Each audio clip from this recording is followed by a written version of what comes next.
Hello दोस्तों, welcome to वरना classes. आज हम केमिस्ट्री का एक टॉपिक पढ़ेंगे जिसका नाम है मेटल्स एंड नॉन मेटल्स, यानी धातु एवं अधातु। प्रकृति में सामान्यतः 118 तत्व मौजूद है, ये सभी जानते होंगे। इन 118 में जो 92 तत्व है वो नेचुरल है और 26 सिंथेटिक यानी संश्लेषित है। इनमें भी 91 मेटल्स है, धातु है, और 22 नॉन मेटल यानी अधातु है, और 5 उपधातु है, यानी इनमें धातु और अधातु दोनों के गुण पाए जाते हैं। सबसे पहले हम पढ़ेंगे मेटल्स यानी धातु। मेटल यानी धातु सामान्यतः धनावेशित होती है, यानी इनमें पॉजिटिव चार्ज होता है। यह आसानी से इलेक्ट्रॉन का त्याग कर देती है। विद्युत अपघट्य प्रक्रिया में जो मेटल है, धातु है, वो कैथोड पर जमा हो जाती है। मेटल्स के कुछ एग्जाम्पल है जैसे सोना, चांदी, शीशा, लोहा, पारा आदि। अब हम मेटल्स की फिजिकल प्रॉपर्टी यानी भौतिक गुण देखेंगे। पहला गुण है भौतिक अवस्था, यानी रूम टेम्परेचर पर सामान्यतः धातुएं सॉलिड यानी ठोस अवस्था में रहती है। इसके भी कुछ अपवाद है जैसे Hg यानी पारा। पारा रूम टेम्परेचर पर सामान्यतः द्रव अवस्था में रहता है। अगर हम पारे को अपनी हथेली पर ले तो हमारी बॉडी टेम्परेचर से भी ये लिक्विड में बदल जाता है। नेक्स्ट प्रॉपर्टी है आघात वर्धनीयता, यानी पीटने पर पतली चादर के रूप में बदल जाना। सर्वाधिक जो आघात वर्धनीय धातु है सोना और चांदी। नेक्स्ट है तन्यता, यानी अगर हम मेटल्स को खींचे तो उससे हम एक पतला तार बना सकते हैं। जितना अधिक तार बनेगा उसको ही मेटल्स की तन्यता कहते हैं। सर्वाधिक तन्य धातु सोना है, यानी 1 ग्राम सोने को जब हम खींचते हैं तो इससे 2 किलोमीटर लंबा तार बनाया जा सकता है। नेक्स्ट है ऊष्मा चालकता। सभी मेटल्स में ऊष्मा की चालकता होती है, यानी जब हम मेटल के एक सिरे को गर्म करें तो यह ऊष्मा दूसरे सिरे तक चली जाती है। इसे ही ऊष्मा चालकता कहते हैं। लेकिन इसके भी कुछ अपवाद है जैसे लेड यानी Pb और मरकरी यानी Hg। ये ऊष्मा के कुचालक है। सबसे अच्छे ऊष्मा के चालक है सिल्वर, चांदी और कॉपर। नेक्स्ट है विद्युत चालकता, यानी अगर हम इसके एक सिरे पे इलेक्ट्रिसिटी सप्लाई करें तो वो सप्लाई दूसरे सिरे पर भी आ जाए, इसे ही हम विद्युत चालकता कहते हैं। सभी धातुएं सभी मेटल्स में विद्युत चालकता पाई जाती है। सर्वाधिक विद्युत की चालक धातुएं है चांदी और तांबा। चांदी का अगर हम तार के रूप में यूज करें तो सबसे कम विद्युत का लॉस होगा, यानी विद्युत की हानि सबसे कम होगी। लेकिन चांदी सबसे महंगी धातु है, इसलिए इसका यूज नहीं होता। इसके स्थान पर तांबे का यूज होता है। तांबे का यूज सर्वाधिक इलेक्ट्रिसिटी यानी विद्युत के तार बनाने में किया जाता है। नेक्स्ट है गलनांक व क्वथनांक, यानी मेल्टिंग पॉइंट और बॉइलिंग पॉइंट। सभी धातुओं में उच्च गलनांक व क्वथनांक पाया जाता है, लेकिन इसके अपवाद है सोडियम और पोटेशियम। इनके गलनांक और क्वथनांक कम होते हैं। नेक्स्ट है घनत्व यानी डेंसिटी। मेटल्स की डेंसिटी उच्च होती है, लेकिन इसके अपवाद है पोटेशियम, सोडियम, मैग्नीशियम, एल्यूमिनियम। इनका निम्न घनत्व होता है। सबसे भारी धातु है ओस्मियम।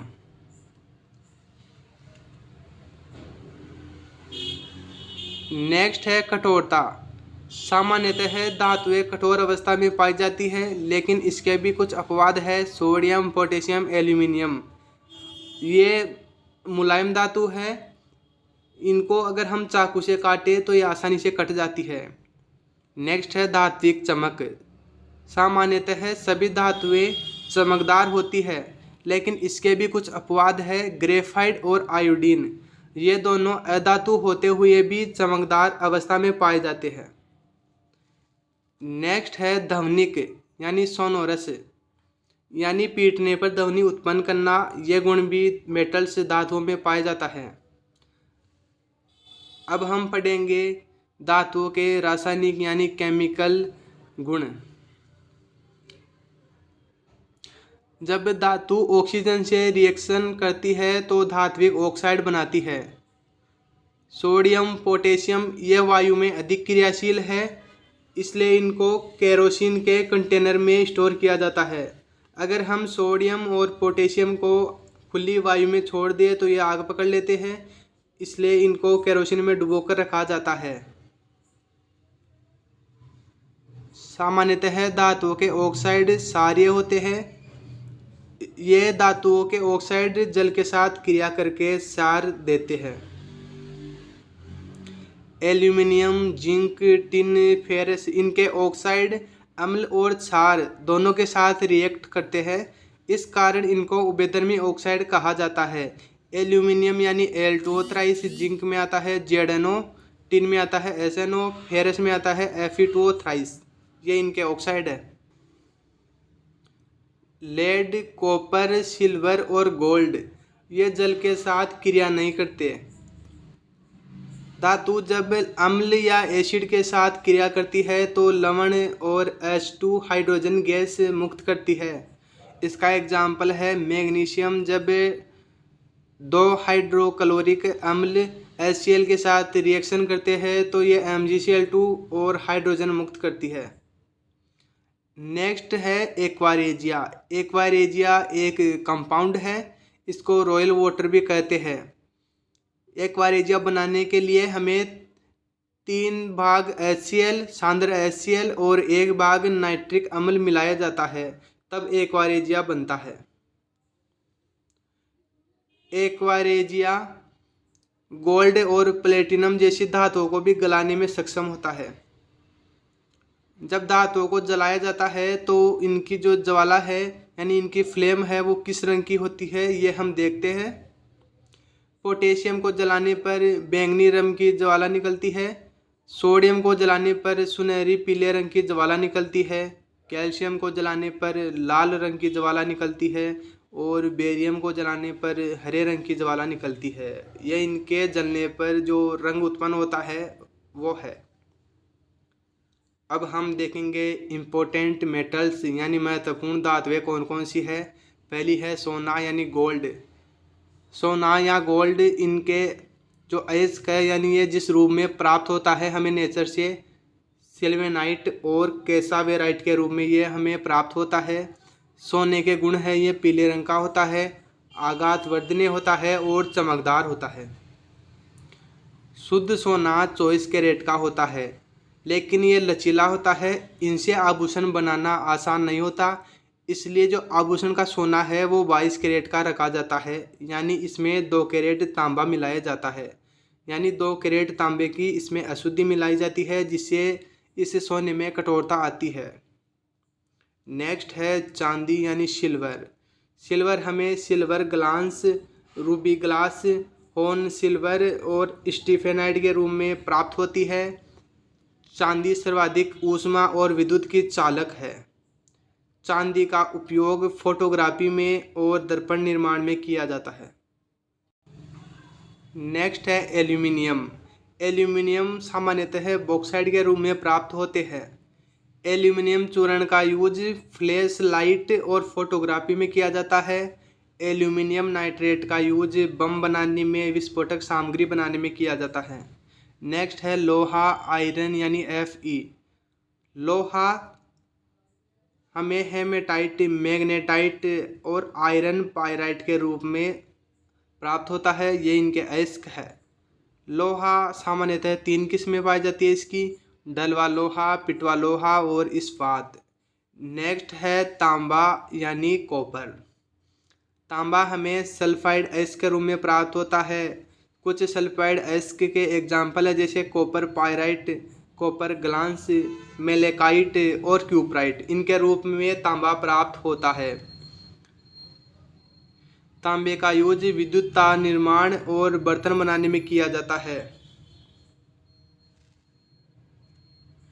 पृथ्वी की भूपर्पटी से जो प्राप्त यौगिक कंपाउंड है उसको खनिज कहते हैं, लेकिन कुछ खनिजों में हमें धातु प्राप्त होती है और कुछ में नॉन मेटल्स यानी अधातु प्राप्त होती है।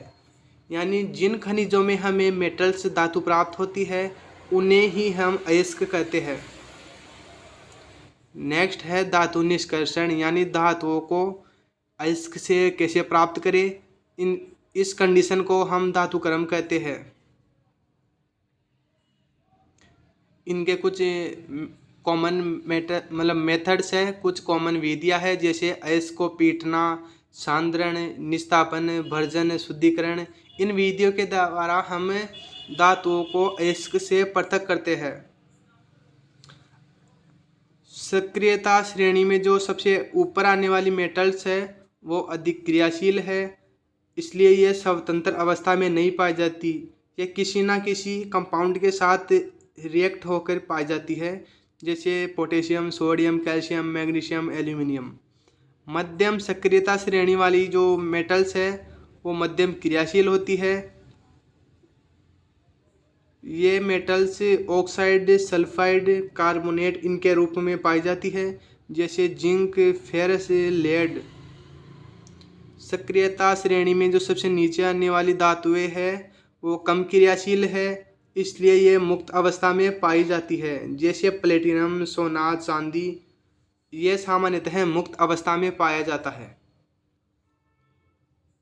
अयस्क में उपस्थित अशुद्धियों को हम गैंग कहते हैं।